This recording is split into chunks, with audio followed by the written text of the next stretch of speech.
chapter 2 and verse 1.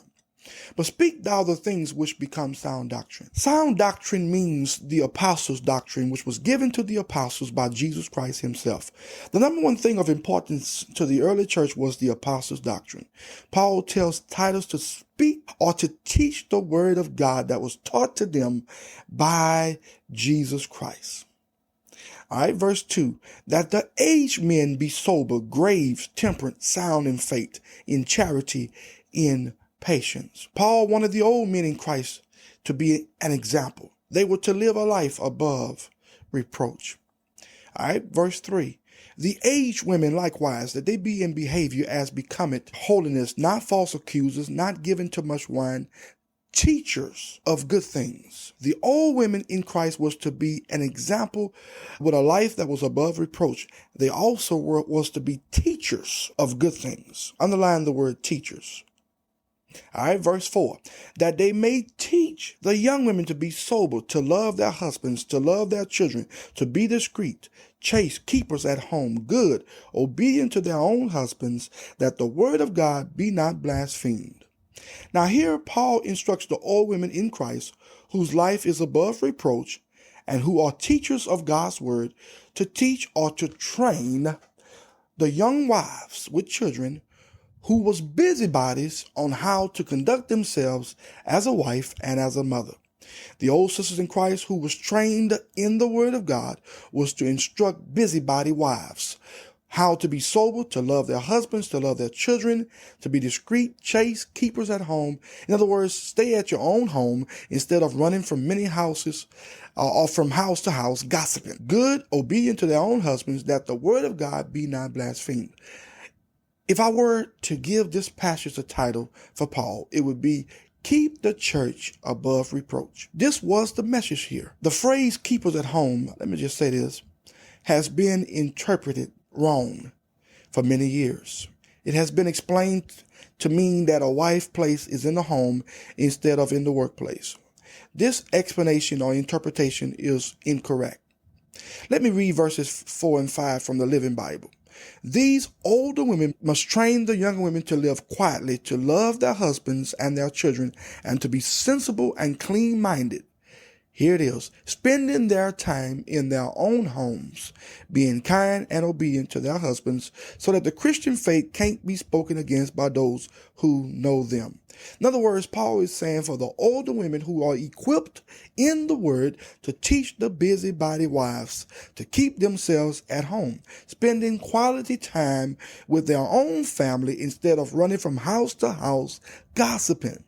This was the issue here, and he wanted it dealt with to prevent reproach upon the church. Now let's look at the phrase obedient to their husbands. This does not mean whatever the husband says goes. This is another phrase that has been misinterpreted for many years.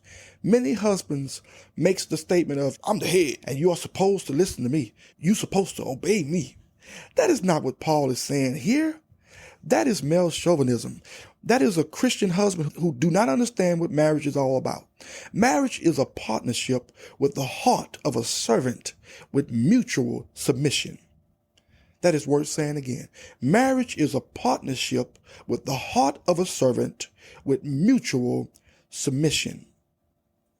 The Greek word translated as subject in Romans chapter 8 and 7 is the same word here in this passage of obedience.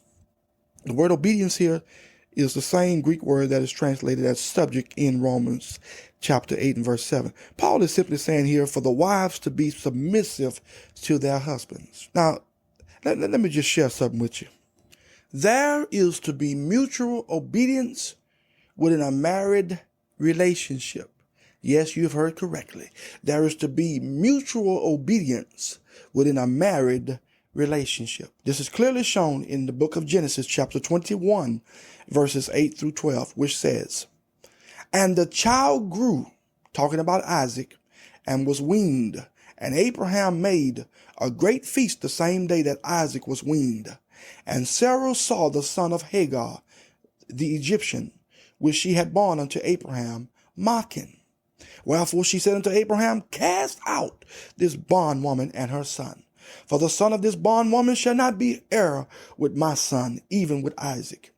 And the thing was very grievous in Abraham's sight because of his son. And God said unto Abraham, and God, underline God, and God said unto Abraham, let it not be grievous in thy sight because of the lad and because of thy bondwoman. In all that Sarah hath said unto thee, hearken unto her voice, for in Isaac shall thy seed be called. God told Abraham to obey his wife. Abraham obeyed his wife. He submitted himself to her. Listen, obedience and submission are one in the same.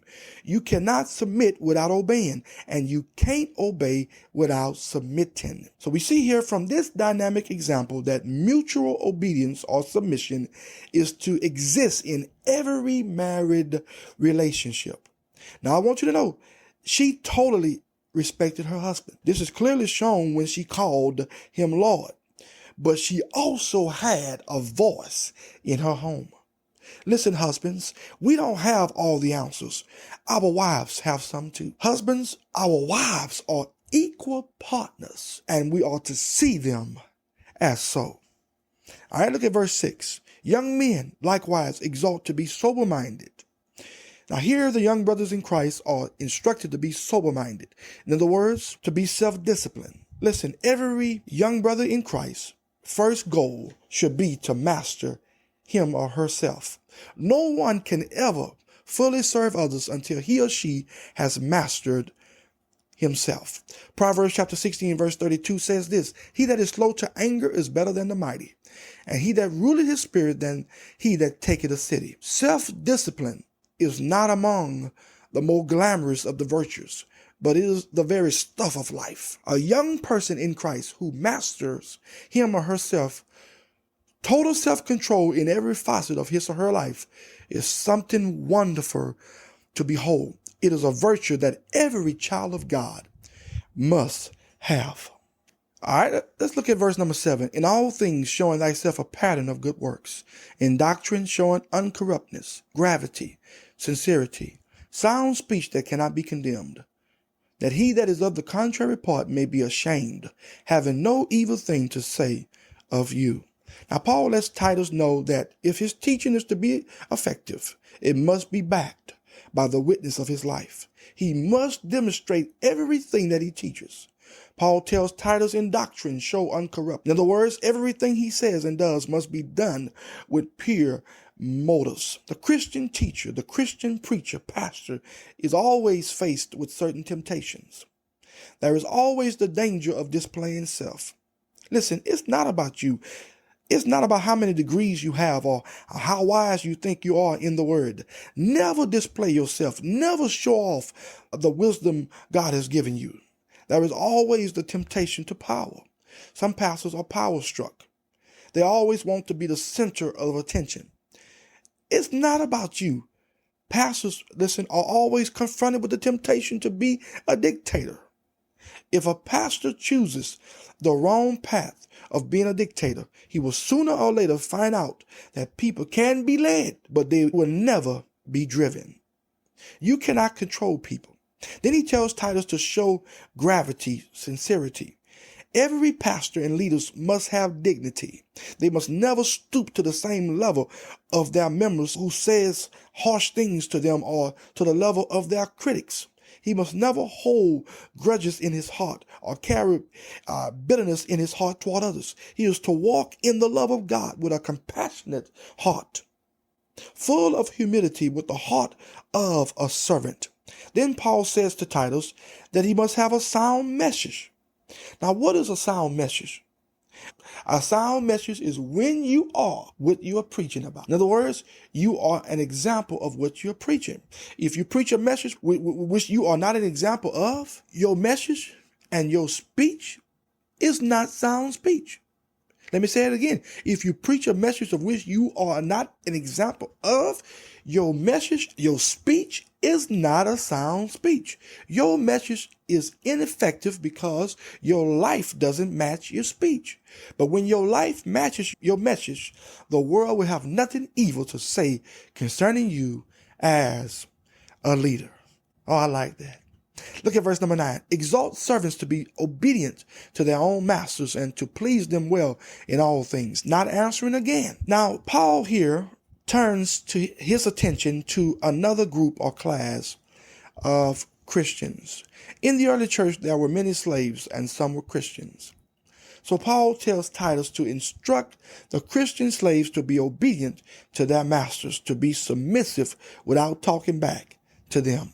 All right, look at verse number 10. Not prolonging, but showing all good fidelity, that they may adorn the doctrine of God our Savior in all things. Not prolonging means not stealing. The Christian slave was not to steal from his master, but rather show all good fidelity. In other words, demonstrate faithfulness. Then he says for them to adorn the doctrine of God, our Savior, in all things. In other words, show forth Christ in everything you say and do. And in doing so, your masters may be drawn to Christ by the life you live. Verse 11. For the grace of God that bringeth salvation had appeared to all men. Paul had this to say in Ephesians chapter 2 and verse 8. For by grace are ye saved through faith, and that not of yourselves, it is the gift of God. Listen, the unmerited favor of God has appeared to all men, and because his grace is present, souls are being saved daily. Thank God for his grace. Oh, hallelujah. Look at verse number 12. Teaching us that denying ungodliness and worldly lusts, we should live soberly, righteously, and godly in this present world. Listen, no one can tell me that a person can't live holy before the world, because the grace of God has already revealed that we can. The grace of God, the unmerited, undeserving favor of God, shows us that if we deny ungodliness and worldly lust, we can live a life that is above reproach before the world. Oh, I'm getting excited here. Look at verse number 13. Looking for that blessed hope and the glorious appearing of the great God and our Savior, Jesus Christ.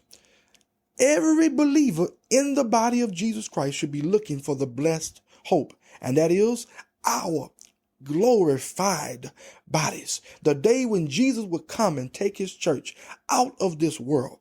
We long for his glorious appearing, because we know that when he shall appear, we shall be just like him. My God, my God. Look at verse 14. Who gave himself for us, that he might redeem us from all iniquity and purify unto himself a peculiar people, zealous of good works. Listen, Jesus Christ gave his life for us to redeem us from all, not some, not many, but from all iniquity. He purified us and made us his special possession. We are the apple of his eyes. We have been accepted into the beloved.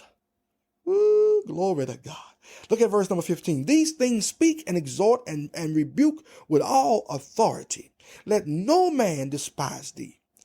Paul instructs Titus to do three things. Number one, he says, speak, son. Titus was to proclaim the word of God. In other words, preach the word, man. Number two, to exhort. Titus was to encourage and to strengthen God's people. Listen, the pulpit is not to be a whipping ground, but a place of much encouragement, giving honor to whom honor is due. Paul told Titus to build up the people of God. And number three, he said rebuke. Paul tells Titus to correct the things that needs correcting. Titus' message must also bring conviction. The eyes of the sinner must be open to his sin. And those who are saved but have been misguided must recognize their error and cleave to the truth.